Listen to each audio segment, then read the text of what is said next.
tricks in my pocket. I have things up my sleeve, but I am the opposite of a stage magician. He gives you illusion in the appearance of truth. I give you truth in the pleasant disguise of illusion. I take you back to an alley in St. Louis. The time is a quaint period where the middle class of America was matriculating from the school for the blind. Their eyes had failed them.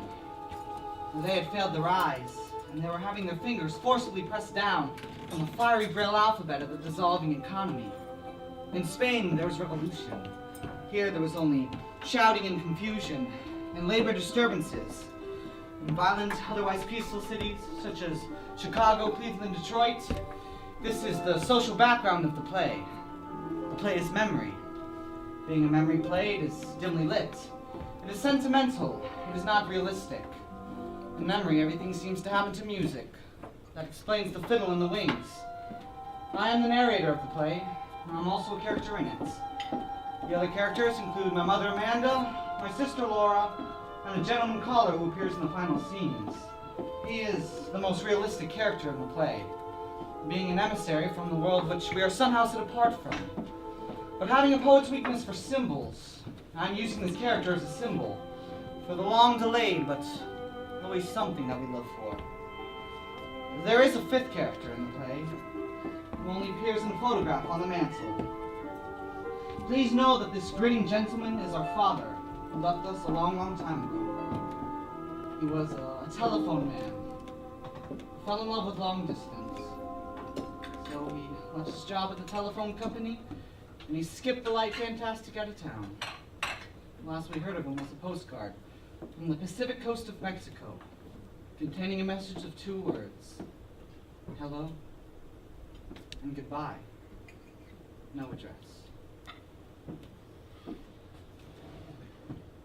You know, Laura, I had the funniest experience in church last Sunday. It was very crowded except for one pew down in the front, and that was just one little woman, so I smiled at her very sweetly and I said, "Excuse me, miss, would you mind if I shared this pew?" "I certainly would," she said. "This space is rented." Did you know that is the first time I have ever heard of the Lord renting space? These northern Episcopalians, I can understand the southern Episcopalians, but these northern ones, no. Honey, don't push your food with your fingers. If you have to push your food with something, the thing to use is a crust of bread. Oh, chew your food. Animals have secretions in their stomach which enable them to digest their food without mastication, but human beings must chew their food. Oh, eat leisurely, eat leisurely. A well-cooked meal has many delicate flavors that have to be held in the mouth for appreciation, not just gulped down. Chew! Chew! Don't you want to give your salivary glands a chance to function? Mother, I have not enjoyed one bite of this meal because of your constant directions on how to eat it. It's you that makes me hurry through my meals with your hawk-like attention to every bite I take. It's disgusting. All this talk of animal secretion, salivary glands, mastication. Temperament like a metropolitan star. You are not excused from this table. I'm getting a cigarette. You smoke too much. Mother, I'll bring in the coffee. No, you sit down. You are going to be the lady today, and I am going to be the colored boy. I'm already up. Oh, resume your seat.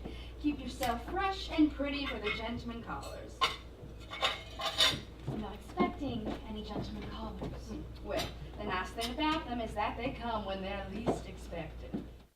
Well, I remember one Sunday afternoon in Blue Mountain when your mother was a girl. It's coming now. Yes, please tell it. Again. She loves to tell it. I remember one Sunday afternoon in Blue Mountain when your mother was a girl. She received 17 gentlemen callers. Why, sometimes there weren't chairs enough to accommodate them all, and we had to send the colored boy over to the parish house to fetch the folding chairs. How did you entertain all those gentlemen callers?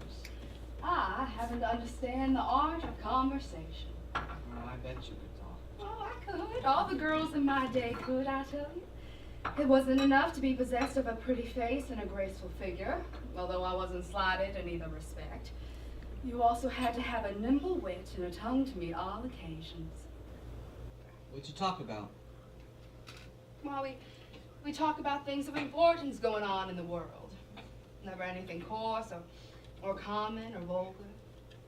My callers were gentlemen, all.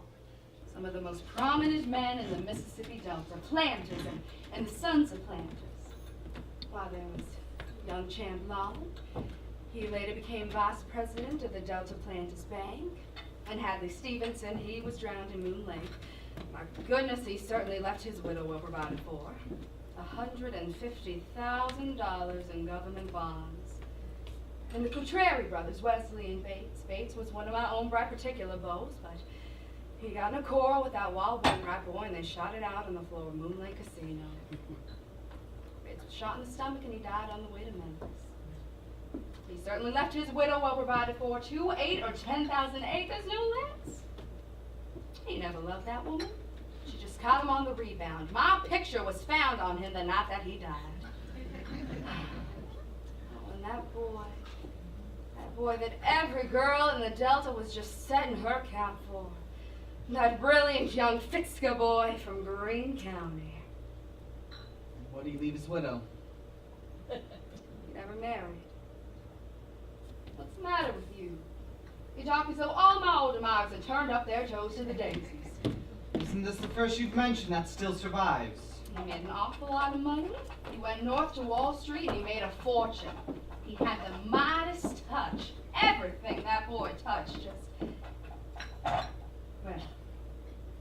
turned to gold. And I could have been Mrs. J. Duncan Fitzka, mind you, but what did I do? I just went out of my way and I picked your father. Mother, let me help you clear the table. No, go practice your typewriting charts or your shorthand a little. Keep yourself fresh and pretty for the gentlemen callers. How many do you suppose we'll have to entertain this afternoon? I don't believe we're going to receive any, Mother. Not any? Not one? Why, you must be joking. Not one gentleman caller. What's the matter? Has there been a flood or tornado? It isn't a flood, and it's not a tornado, Mother. I'm just not popular like you were back in Blue Mountain. Mother is afraid I'm going to end up an old maid.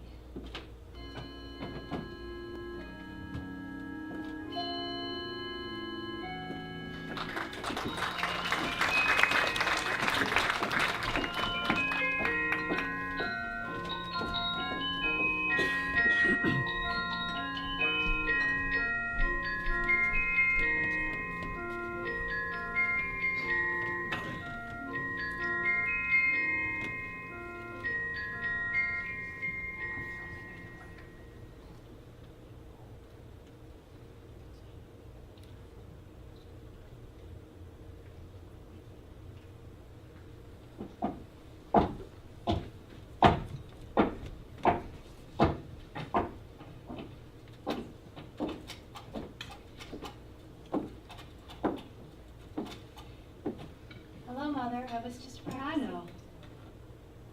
You were just practicing your typing, I suppose. Yes. Deception, deception, deception. How was the DAR meeting, Mother? DAR meeting? Didn't you go to the DAR meeting, Mother? No, I didn't go to any DAR meeting. I didn't have the strength. I didn't have the courage. I just wanted to crawl into a hole in the ground and stay there the rest of my entire life! Why did you do that, Mother?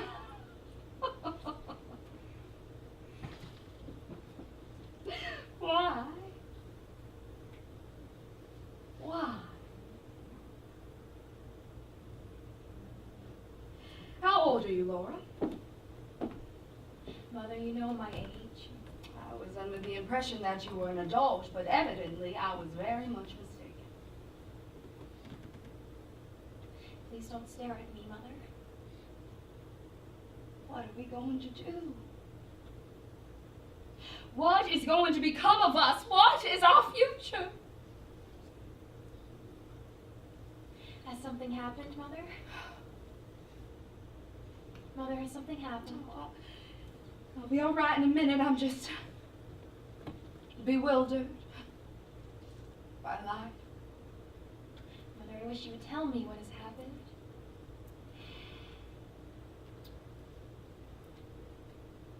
I went to the DAR this afternoon. As you know, I was to be inducted as an officer. First, I stopped off at Rubicam's Business College to tell them about your cold and ask how you were progressing down there.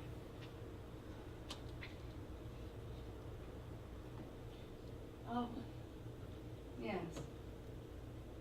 Oh.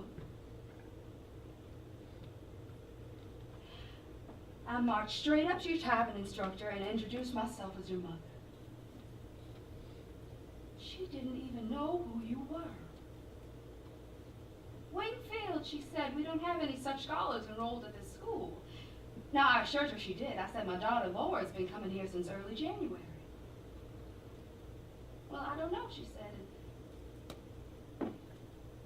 Unless you mean that terribly shy little girl who dropped out after a few days' attendance. No, I said, I don't mean that one.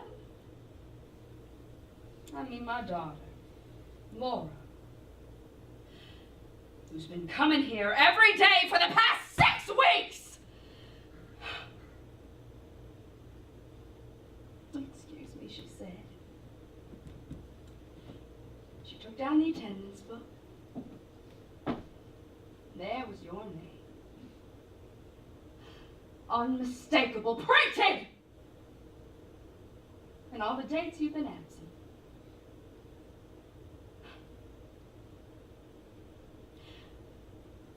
I still told her she was wrong. I still said, no, there must have been some mistake. There must have been some mix-up in the records. No, she said, I remember her perfectly now. She was so shy, and her hands trembled so that her fingers couldn't touch the right keys! When we gave a speed test, she just broke down completely. Was sick to the stomach and had to be carried to the washroom.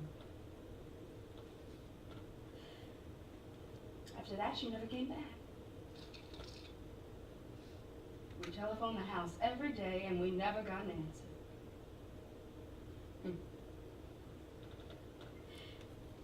That's why I was out all day at the department store, I suppose, demonstrating those. I felt so weak, I couldn't stand up. I had to sit down while they got me a glass of water. $50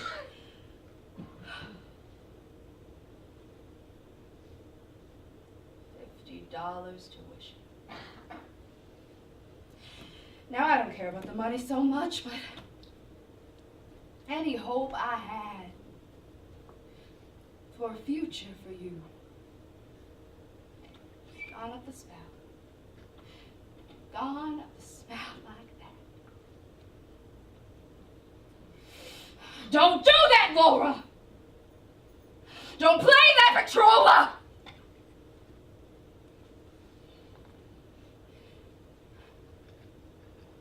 What have you been doing every day when you said you were at business college? I've just been going out walking. That's not true. Yes, it is. I just went walking. Walking. Walking in winter. Deliberately courting pneumonia in that light coat. Where did you walk to, Laura? All sorts of places.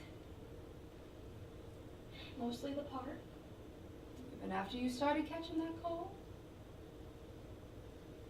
It was was the lesser of two evils, Mother. I couldn't go back. I threw up on the floor. So you mean to tell me that from 7:30 to after 5 every day, you walked around in the park because you wanted to make me think that you were going to Rubicam's Business College? It's not as bad as it sounds.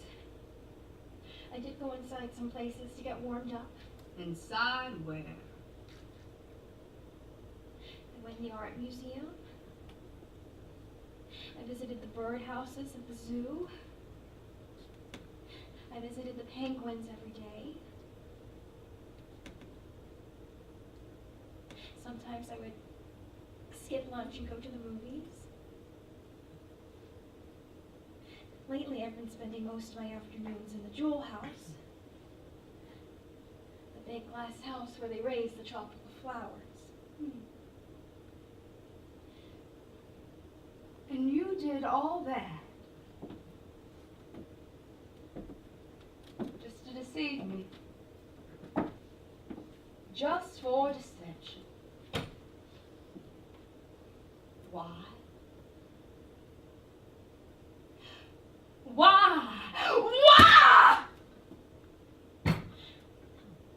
Mother, when you're disappointed, you get that awful suffering look on your face. Like the picture of Jesus' mother in the museum. Oh, hush. I couldn't face it. I couldn't go back.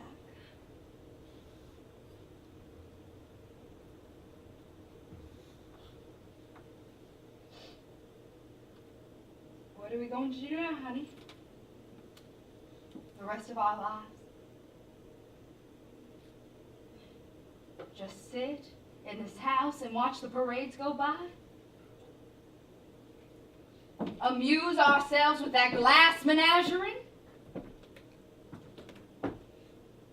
Eternally play the worn-out records your father left us as a painful reminder of him.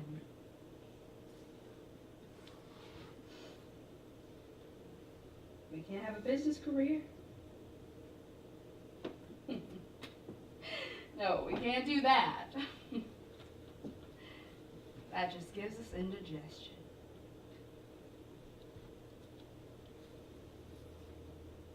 I tell you, Laura, I know so well what happens to women who aren't fit to occupy a position in life. I've seen such pitiful cases in the South. Barely tolerated spinsters living on some brother's wife or sister's husband tucked away in some mousetrap of a room. Encouraged by one in-law to go on and visit the next in-law like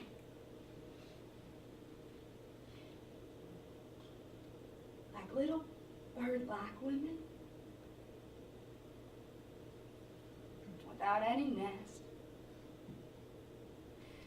eating the crust of humility all of their lives. Is that the future we've mapped out for ourselves? I swear I don't see any alternative. And I don't think that's a very pleasant alternative.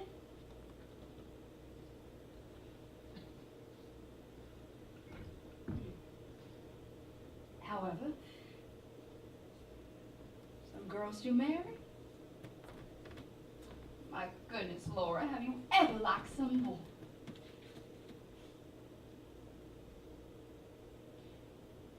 Yes, I liked one once. Oh, you have? I came across his picture a while ago. He gave you his picture, too. No, it's in the yearbook. A high school boy. Yes, his name was Jim. Here he is in the Pirates of Penzance. The what? The operetta the senior class put on. He had such a wonderful voice. He sat across the aisle from me in the auditorium on Mondays, Wednesdays, and Fridays.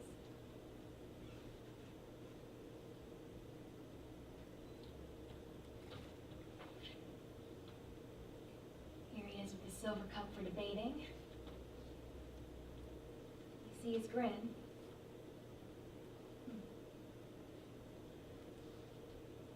So he had a grin too. He used to call me Blue Roses. Blue Roses?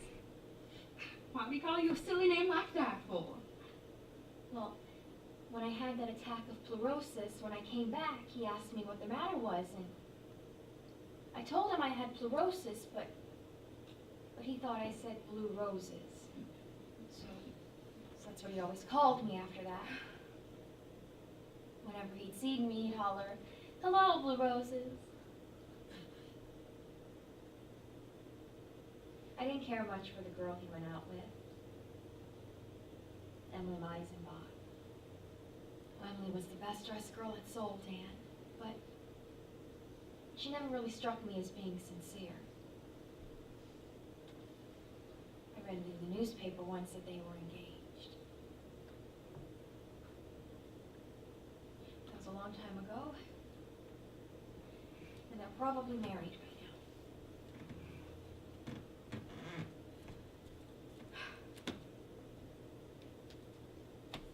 That's all right, honey. That's all right. Plenty of young girls who weren't fit for business careers, but they ended up married to very nice young men, and I am just going to see to it that you do too. Mother, What is it now?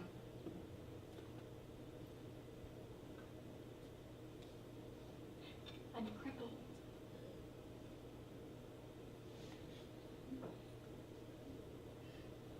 Don't say that word. How many times have I told you never to say that word? You're not crippled.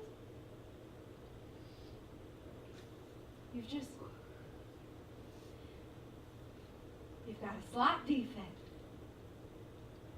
Why, when I was a girl, we had long, graceful skirts sweeping the floor. It might have been considered an asset. When you're lacking something, you have to cultivate something else to take its place. You have to cultivate charm or vivacity. Charm.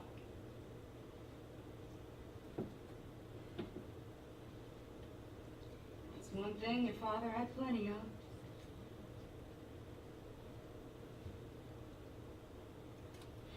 Charm.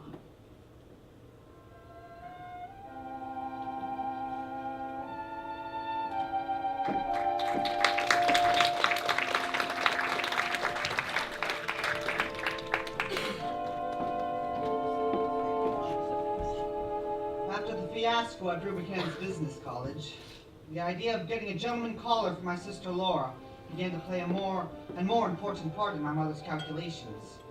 It became an obsession, like some archetype of universal unconscious. The image of a gentleman caller haunted our small apartment. An evening at home rarely passed without some allusion to this image, this specter, this hope. Even when he wasn't mentioned, his presence hung in my mother's preoccupied look and my sister's frightened, apologetic manner. It was hung like a sentence passed upon the Wingfields. But my mother was a woman of action as well as words. She began to take logical steps in the planned direction. Late that winter and in the early spring, realizing that extra money would be needed to properly feather the nest and plume the bird, she began a vigorous campaign on the telephone, roping in subscribers to one of those magazines for matrons called The Homemaker's Companion.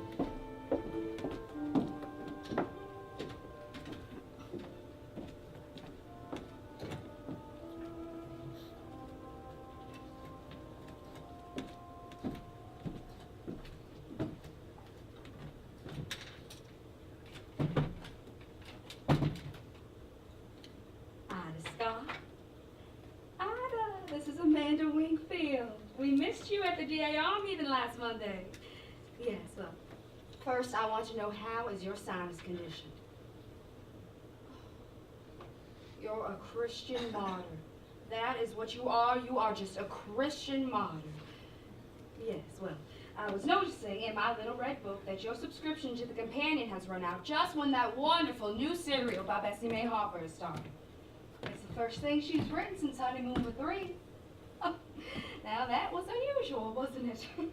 Yes, well, Ida, this one is even lovelier. It is all about the horse he set on Long Island, and a debutante is thrown from her horse while taking him over the jumps of the regatta. Her spine is injured. That's what the horse did. He just stepped on it. And the only surgeon in the entire world who is capable of keeping her from being completely paralyzed is the man that she is engaged to be married to. And he's tall, and he's blonde, and he's handsome. That's unusual too, isn't it? Yes. Well, he does have a flaw. He has the greatest flaw in the entire world. He just drinks too much. Oh, of course, honey. Don't let them burn. Go check them on them in the oven, and I'll wait right here.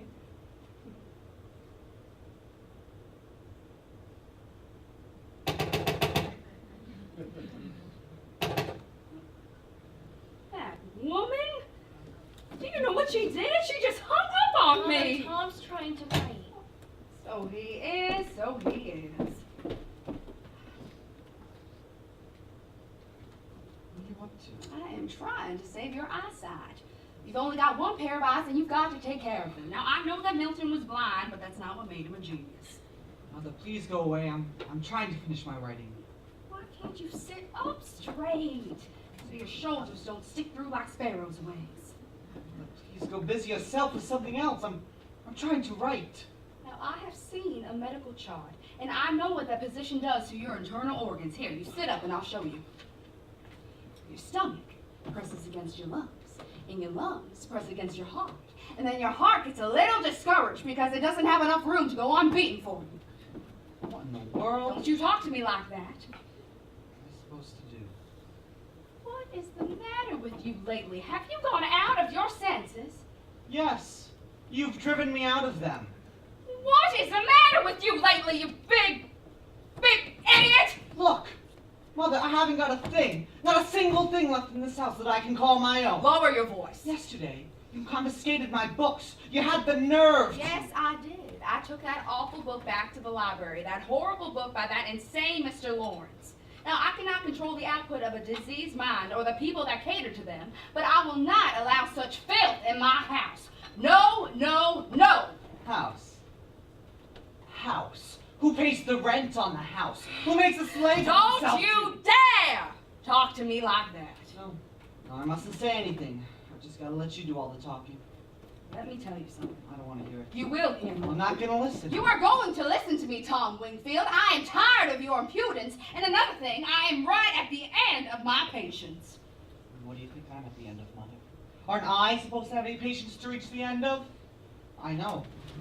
It seems unimportant to you what I'm doing, what I'm trying to do. Having difference between them. You don't think that. I think that you're doing things that you're ashamed of. And that's why you act like this. Nobody goes to the movies night after night. Nobody in their right minds goes to the movies as often as you pretend to. Movies don't get in at midnight and get let out at 2 a.m. You come in stumbling, muttering to yourself like a maniac. You get 2 hours of sleep and then you go to work the next day? Oh, I can imagine how you're doing down there. Moping, doping because you're in no condition. That's true. That's very, very true. I'm in no condition. How dare you jeopardize your job, jeopardize our security? How do you think we manage? Look! You think I'm crazy about the warehouse? You think I'm in love with the Continental Shoemakers? You think I want to spend 55 years of my life down there in that Celotex interior with fluorescent tubes? Look, I'd rather somebody pick up a crowbar and batter out my brains than go back more. I go every time you come and yelling that, rise and shine, rise and shine, I think to myself how lucky dead people are. When I get up, I go for $65 a month. I give up all I ever dreamed of doing and being, ever. And you say self? Self's all I think of, Mother? Oh God, if self's all I think of, I'd be where he is, gone, as far as the system of transportation reaches. Please don't grab me. I'm not grabbing at you. I want to know where you're going now. I'm going to the movies. I don't believe that lie. No? Well, you're right.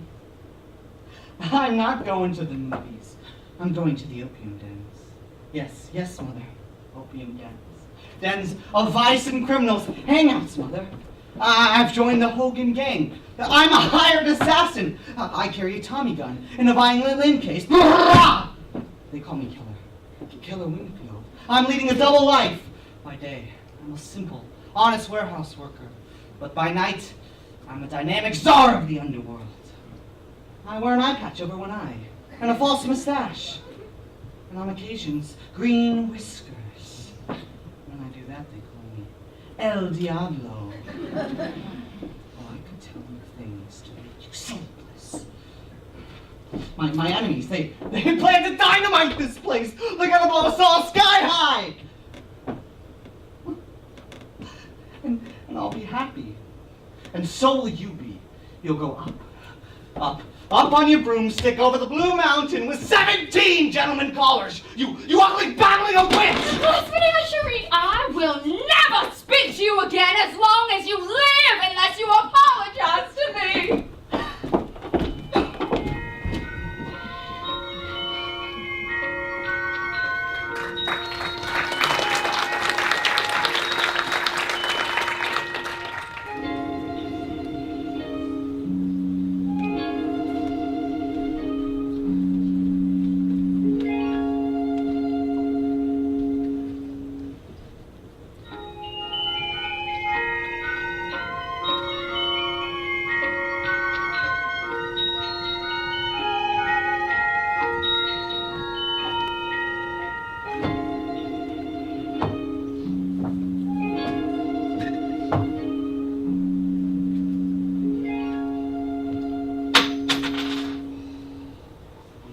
And it falls through.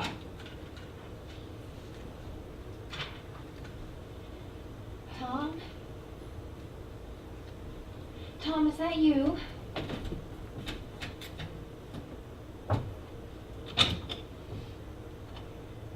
Where have you been all this time? I've been to the movies. All this time at the movies? Yes, it was a very long program.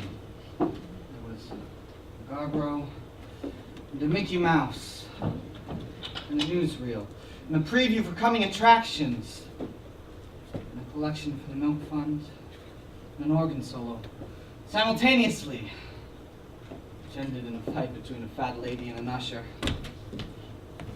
Did you have to stay through everything? Of course. Oh. And God, there was a big stage show. The headliner was Malvolio the Magician. He performed many wonderful tricks, such as pouring water back and forth between pitchers. First it turned into wine, and then into beer, and then into whiskey. And I know it was whiskey because he needed someone to come out of the audience and help. And I went up for both shows. It was Kentucky straight bourbon. Very generous fellow. Oh yeah, he gave souvenirs. He gave me this. It's his magic scarf. You can have it, Laura. You wave it over a canary cage, you get a bowl of goldfish. And you wave it over a bowl of goldfish, and you fly away canaries. Here. But the most wonderful trick of all was the coffin trick. You nailed him up into a coffin, He got out without removing one nail. Now there's something that would help me get out of this 2x4 situation. Shh. What are you shushing me for? Wake up, Mother. Goody goody. Pay her back for all those rise and shine. You know, it doesn't take much intelligence to get yourself into a nailed up coffin. But who in the world ever got out of one without removing one nail?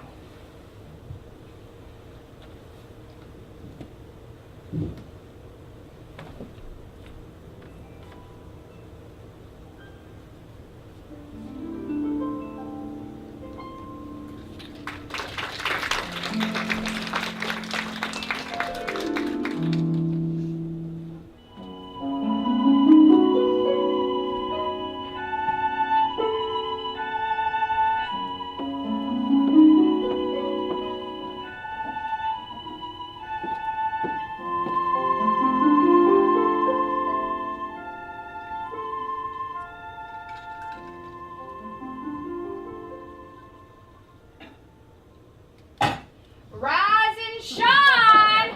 Rise and shine! Lord, go tell your brother to rise and shine. I'll rise, but I won't shine. Lord, tell your brother his coffee is ready. Tom,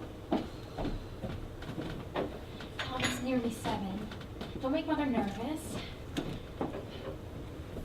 Tom, will you speak to Mother today? Make up with her? Apologize? Speak to her. She won't to me. She's the one who started not talking. If you just say you're sorry, she'll start speaking. Her not speaking. It's such a tragedy. Tom, will you? Will you? All right, are you going to do what I asked you to do, or do I have to get dressed and go out myself? Going, as soon as I get my coat.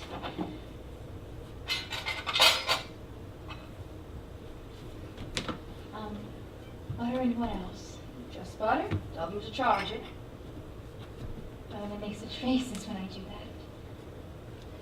Sticks and stones can break our bones, but the expression on Mr. Garfinkel's face won't harm us. But your brother's coffee is getting cold.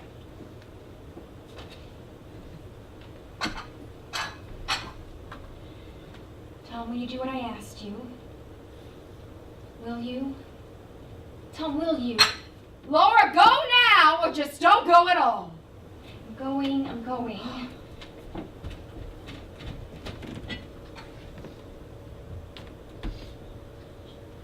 Laura. I'm all right. I just slept, but I'm all right. I tell you, if anybody falls down and breaks a leg on those parlor steps, the landlord ought to be sued for every cent he has.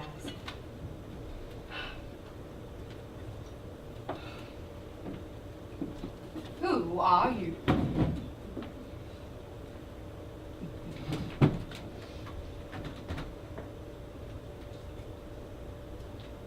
I'm sorry, Mother. I'm sorry for the things I said.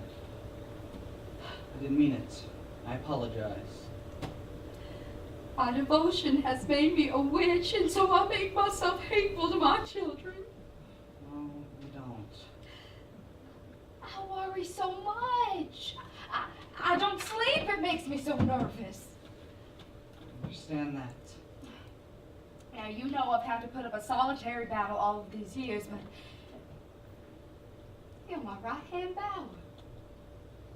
Now, don't fail me. Don't fall down. I try, Mother. I know. Just, you keep on trying and you're bound to succeed. Why, you've got so many natural endowments. Both my children do. They're very precious children. I've got an awful lot to be thankful for. You must promise me one thing. What is it, Mother? Promise me you're never going to become a drunkard. I promise, Mother. I'll never become a drunkard, Mother. That's what worried me, so that you be drinking. Here, eat a bowl of farina. No, just coffee. Shredded wheat biscuit? No, thank you. You cannot put in a day's work on an empty stomach. Now you've got 10 minutes, don't gulp. Drinking 2 hot liquids makes cancer of the stomach. Here, put cream in. No. The coolant. No, I wanted black. I know, but it's not good for you. In these trying times that we live in, all that we have to cling to is each other. That's why it's so important to... Tom, I wanted to discuss something with you. If you hadn't spoken to me, I would have spoken to you. What is it, Mother? What do you want to discuss? Laura.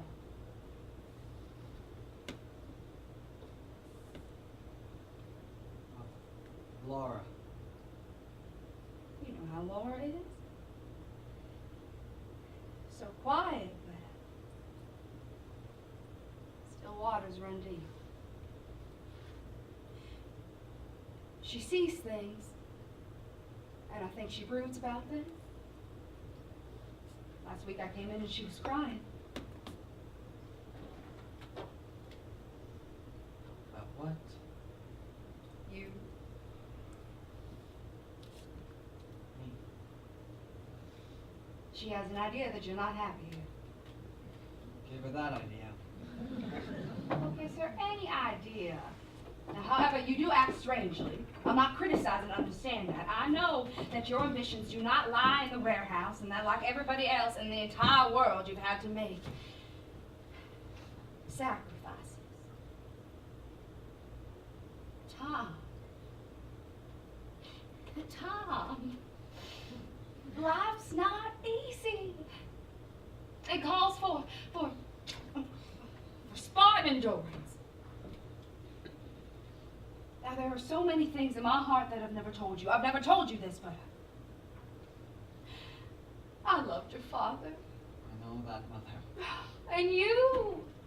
When I see you taking after his ways, staying out late, and well, you had been drinking that night you came home in that terrifying condition. Laura says that you hate the apartment and that you go out nights to get away from it. Is that true, Tom? No.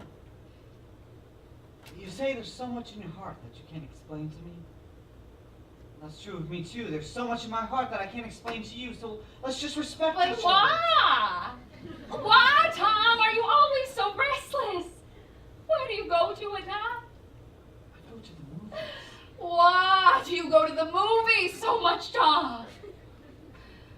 I go to the movies because I like adventure. Oh.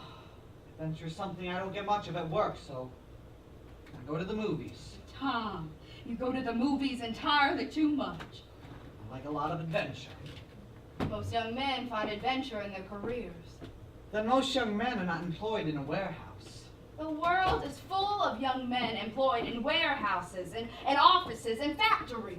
And do all young men find adventure in their careers? They do, or they do without it. Not everybody has a craze for adventure. Mother, man is by instinct a hunter, a lover, a fighter. And none of those instincts come to much play at the warehouse. Man is by instinct. Don't you quote instinct to me. Instinct is something that people have gotten away from. It belongs to animals. Christian adults don't want it. And what do Christian adults want? Superior things. Things of the mind and of the spirit. Only animals have to satisfy instincts. Surely your aims are somewhat higher than theirs. Than monkeys, pigs. I reckon they're not. You're joking. However, that's not what I wanted to discuss. I'm having much time. Sit down. Mother, do you want me to punch in right at the warehouse? You've got 5 minutes. I want to talk about Laura. All right, what about Laura? We have to start making some plans and provisions for her. She's older than you, 2 years, and nothing has happened. She just drifts along doing nothing. Frightens me terribly. She just drifts along. She's just the type of girl that people call homegirls. There is no such type, and if there is, it's a pity. That is, unless the home is hers. With a husband. What? I can see the handwriting on the wall as clear as I can see the nose in front of my face. Every day you remind me more and more of your father. He was out all hours without explanation and then left, goodbye, and me with the bag to hold.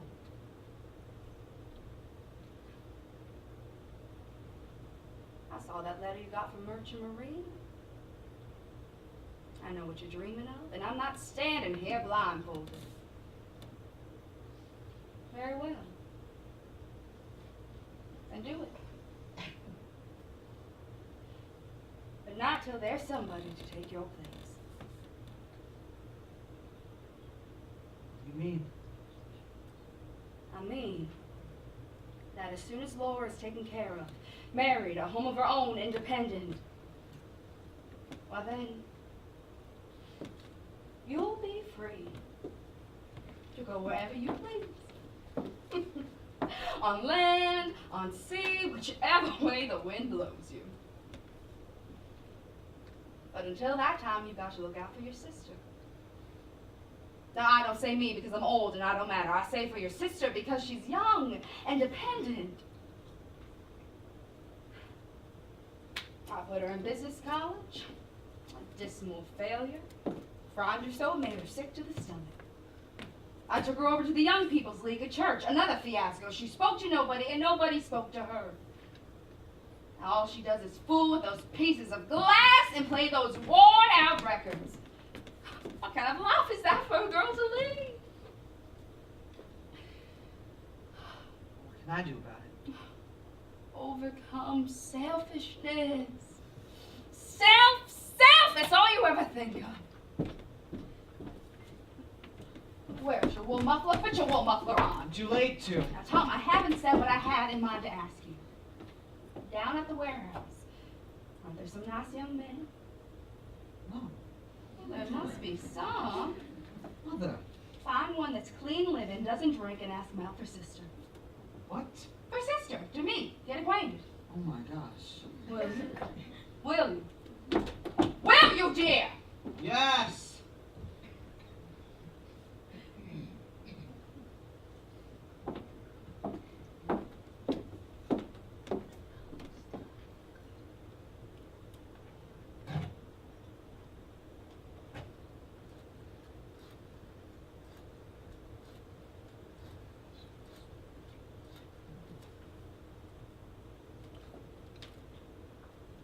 Ella Cartwright?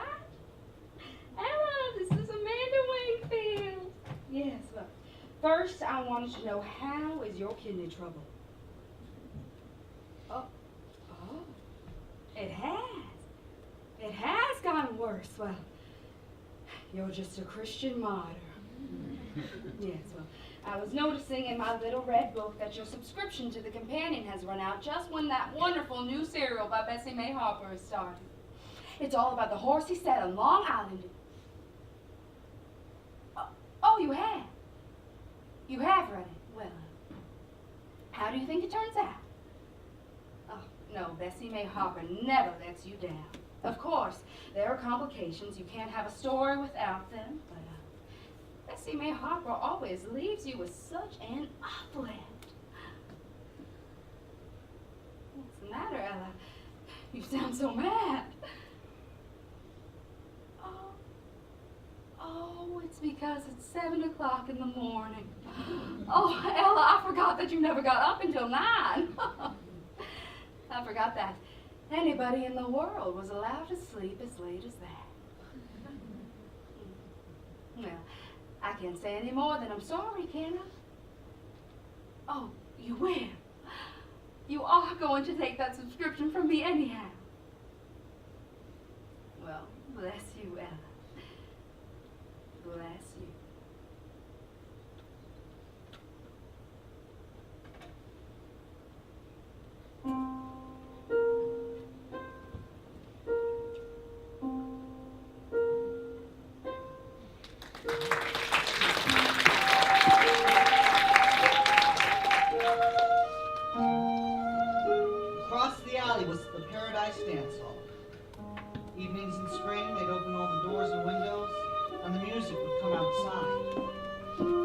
time's sake, turn out all the lights except for a large glass sphere that hung from the ceiling.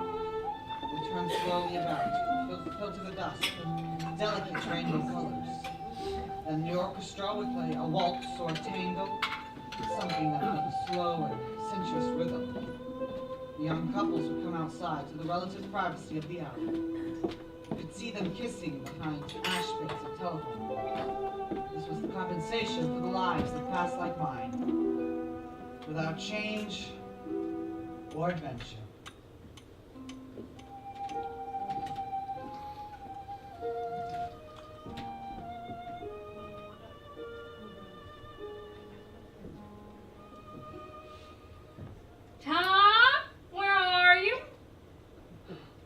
Out to smoke. You smoke too much. A pack a day at 15 cents a pack. How much would that be per month? 30 times 15. Well, it wouldn't be very much, but it would be enough to put towards an accounting course at the Washington U. Wouldn't that be lovely? I'd rather smoke.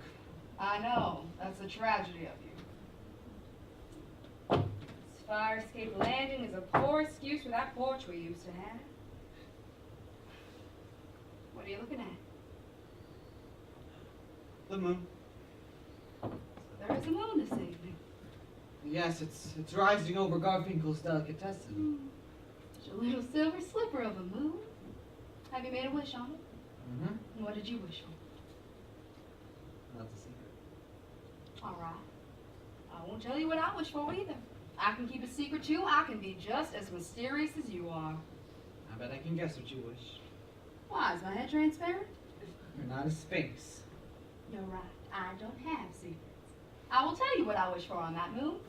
Success and happiness for my precious children. I wish for that whenever there's a moon, and when there isn't a moon, I wish for it too. Thought you might have wished for a gentleman caller. What makes you say that? Don't you remember asking me to fetch one? I remember suggesting that it would be nice for your sister if you were to bring over a nice young man. I think I made that suggestion more than once. Yes, you've made it repeatedly. Well? I want to have one. What? A gentleman caller. You mean you have asked some nice young man to come over? I've asked him to dinner. You did? I did.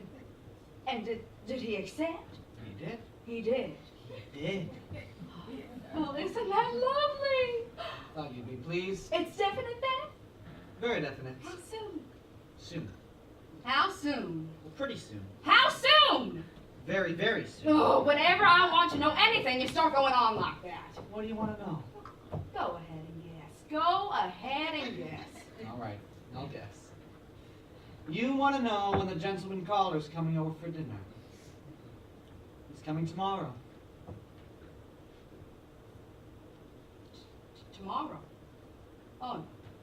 I can't do anything about tomorrow. I can't do anything about tomorrow. Why not? That doesn't give me any time. Time for what? Time for preparations. Oh, you should have phoned me the minute you asked him, the minute he accepted.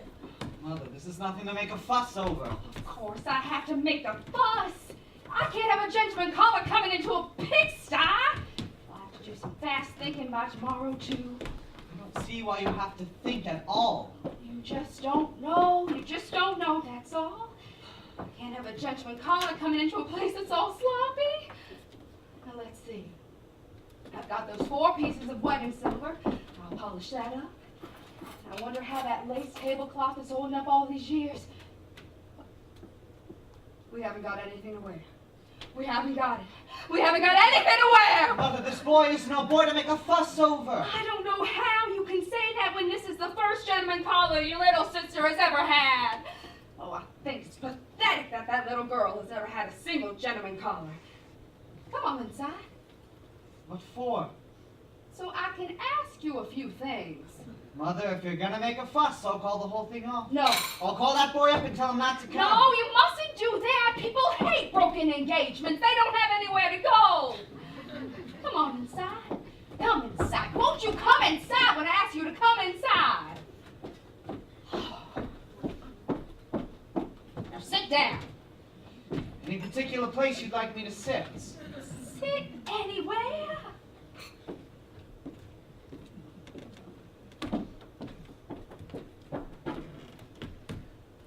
Oh. Now, have you ever seen anything look so sad? I know I'll get a bright piece of cretonne that won't cost much, and I've been making payments on a new floor lamp, so I'll have that sent over. Oh, I wish we could paper the walls. What is his name? His name is O'Connor. O'Connor. Irish and tomorrow's Friday. That means fish. Well, that's all right. I'll make a salmon loaf with some mayonnaise dressing for it. Where did you meet him? At the warehouse, of course. Where else would I meet him? Oh, I don't know. Does he drink? What made you ask me that? Because your father did. Don't get started on that. He drinks then. No, not that I'm aware of. Well, you'll have to find out. There is nothing I want less for my daughter than a man who drinks. Aren't you being a little bit premature? After all, Mr. O'Connor hasn't even appeared on the scene yet. But he will tomorrow, won't he? And what do I know about his character? What are you up to? I can never understand why that Catholic won't sit down by Mother. himself. Let me tell you something. It comes sincerely, straight from my heart. There are a lot of boys who meet girls who they don't marry. You know, you always have me worried because you can never stick to a subject. What I want to know is, what is this man's position at the warehouse? He's a shipping clerk. A shipping clerk. Well, that's fairly important. That's where you would be if you had more get-up. How much does he earn?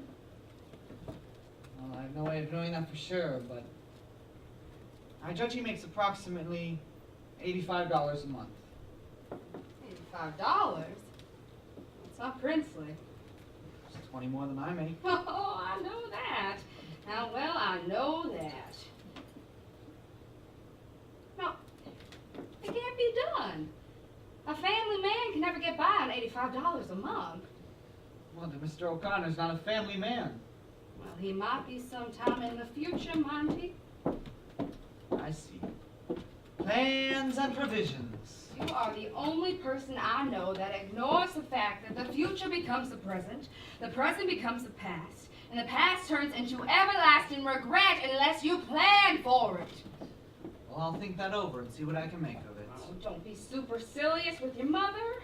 Tell me more about this Mr. O'Connor. Mr. O'Connor. He must have another name besides Mr. O'Connor. His full name is James D. O'Connor. The D is for Delaney. Delaney. Irish on both sides, and he doesn't drink. Shall I call up and ask? No. I'll call the boy up and ask him if he drinks. No! No! You have to be discreet about that subject. Why? When I was a girl in Blue Mountain, and it was suspected that any young man was drinking and any girl was receiving his attentions, she would go down to the minister of his church and ask about his character. Or her father. If her father was living, then it was his duty to go down to the minister of the church and ask about his character. And that's how young girls in Blue Mountain were kept from making tragic mistakes. So how come you made such a tragic one? I don't know how he did it. That face fooled everybody. All he had to do was smile and the world was bewitched. There was nothing more tragic than a girl who was at the hands of a handsome appearance. I do hope Mr. O'Connor is not too good looking. Well, as a matter of fact, he isn't. He has large features and quite a big nose. He's not downright homely. No, I wouldn't say right down homely. Medium homely, I'd say. Well, a girl should be looking for character in a man anyhow. That's what I've always said, Mother. You've always said it. You've always said it. How can you have always said it when you've never even thought it? Oh, don't be suspicious of me. I am suspicious of every word that comes out of your mouth when you talk to me. Now, I want to know more about our gentleman caller. Is he up and coming? Yes, I really do think he goes in for self-improvement. What makes you say that? He goes to night school. Well. And what does he study down there at night school? He's studying radio engineering and public speaking. Public speaking? That means that he intends on becoming an executive someday. Radio engineering, well, that's coming, I think it's here. Well, those are all very illuminating facts. Facts that every mother should know about any young man calling on her daughter, seriously or not. Just one little warning. I didn't tell Mr. O'Connor anything about Laura. I didn't want to lead on that we had dark ulterior motives. I just said, how about coming over for dinner? He said fine. And that was the whole conversation. I bet it was, too. I tell you, sometimes you can be as eloquent as an oyster. However, when he sees how sweet and pretty that child is, well, he's going to be very glad he was asked over here to have some dinner.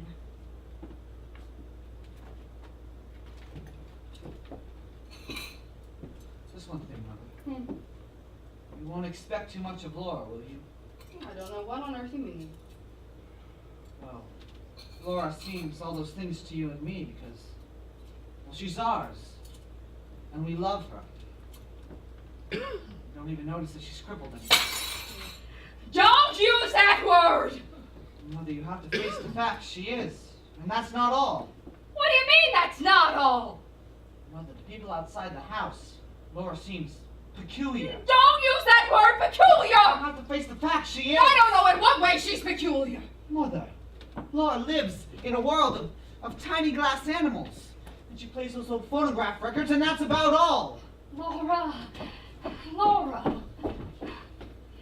How about we make a wish on the moon, sweetheart? Yes, Mother.